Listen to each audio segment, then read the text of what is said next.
I'm Alex Gupta with UATV. Today I'm speaking with Ihor Sanzharovskyi.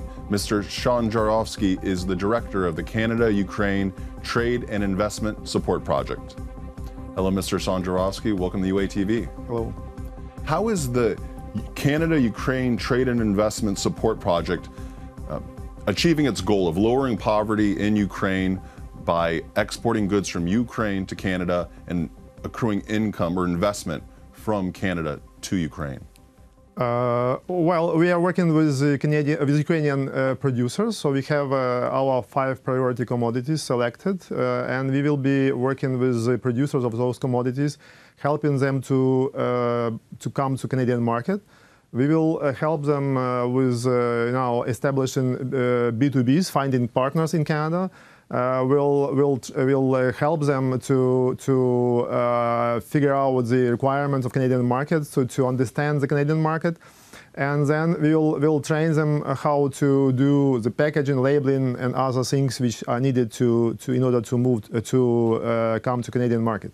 So in terms of investments, we are going to help Ukrainian project owners, right? So Ukrainian projects to find Canadian investors. It's a difficult way. It's a long way, but we are going to sell, to establish, to market Ukraine in Canada. I see. What is, as far as Ukrainian exports being exported to Canada, what are some of the types of products that are being exported? And are these big companies or small companies?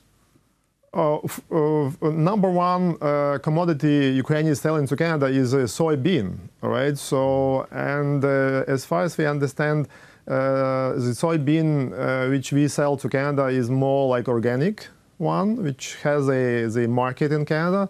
So the other type of commodities which Ukraine sells to Canada are services also, like IT services, the clothing, shoes, furniture, and other types of commodities we are selling. So the entire, the total number is not huge, but the potential is big. Mm-hmm. What are some of the worries, concerns of Ukrainian exporters when they are offered to export to Canada?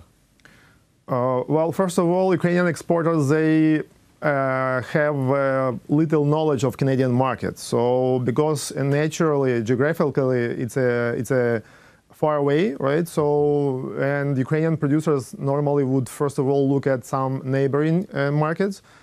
But on the other hand, because of this situation with Russia, Russian aggression and break of economic cooperation, so of course, Ukrainian producers are forced to kind of look to other markets, and Canadian and North America are a big market, so they are looking potentially to come there. So that's not a first choice normally in most cases, but still it's a huge potential.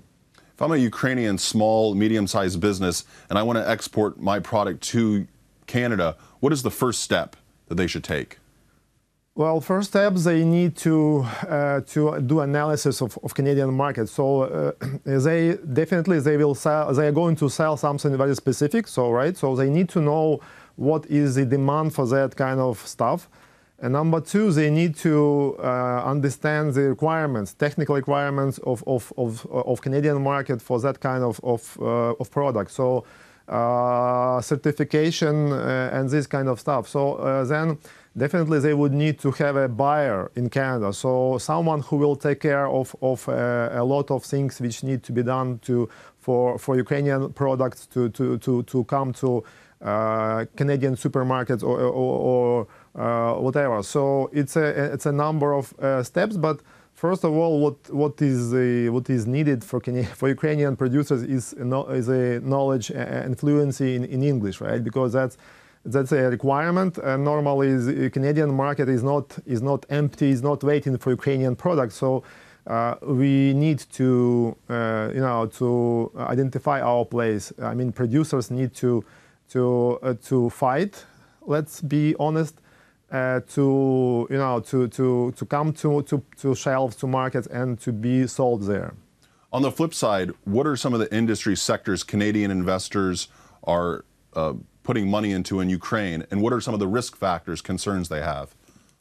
Well, there is a number of projects, investment projects we are aware of, and those projects is in machine building. You've probably heard about Bombardiers trying to to locate and to start their production here in Ukraine. Also, we know that there are some investment funds or pension funds which are looking forward to have some projects in Ukraine and to invest some money into different areas like agriculture. Also, Ukraine is a natural kind of competitor for Canada, but on the other hand, Ukraine is very close to Europe, right? So, and many Canadian and American investors are looking at Ukraine as a potential location for their productions to then export to Europe.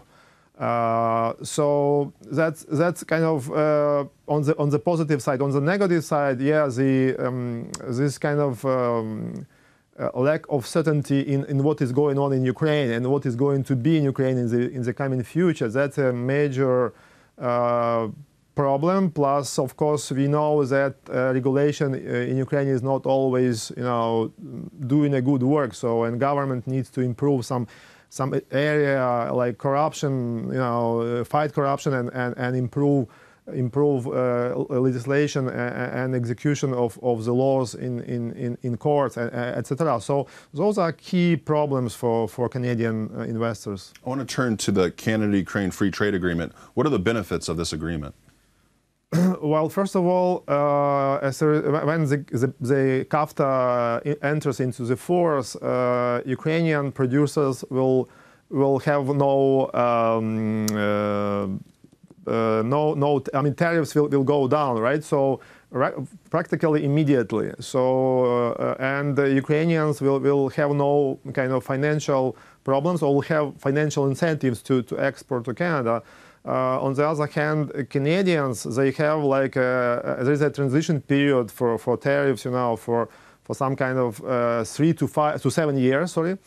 For different big list of products, starting from meat products, dairy products, some different types of machines, which will have like 3 to 7 years of kind of transition period before they come to zero. So in this case, Ukraine has a little bit more advantages. And hopefully, our project will be useful for Ukrainian producers to utilize those advantages and to come to Canadian market over the next 3 to 5 years. Okay. And my final question: Canada celebrating its 150th anniversary. There's obviously a strong connection between Ukraine and Canada. What is the history? Why is there this very strong, ironclad connection between Ukraine and Canada? Well, first of all, we know that Canada has a big Ukrainian diaspora, right? So those are Ukrainians who still have relatives in Ukraine, or Canadians who still have relatives in Ukraine. They still have some emotional linkages with Ukraine. They want Ukrainian TV.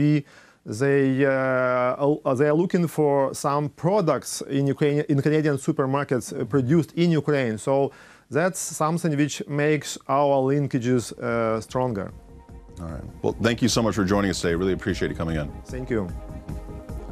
I'm Alex Gupta with UATV. I was speaking with Ihor Sanzharovskyi. Mr. Sanzharovskyi is the director of the Canada-Ukraine Trade and Investment Support Project. You're watching UATV.